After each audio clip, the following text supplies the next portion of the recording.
अस्सलामुअलैकुम दोस्तों, welcome back to our channel find Urdu.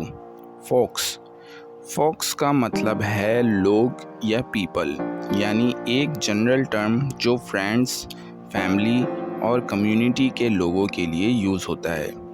ये कैजुअल और फ्रेंडली टोन में यूज़ होता है और अक्सर जब हम अपने आसपास के लोगों को कैजुअली एड्रेस करते हैं तो फोक्स का वर्ड इस्तेमाल करते हैं।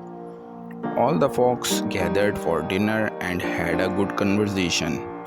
डिनर पे सब फोक्स इकट्ठे हुए और अच्छी कन्वर्सेशन हुई। फोक्स का मतलब है आम लोग या हमारे आसपास के फैमिलियर पीपल। तो दोस्तों, फोक्स का मतलब अब आपको समझ में आ गया होगा। मिलते हैं नेक्स्ट वीडियो में। शुक्रिया।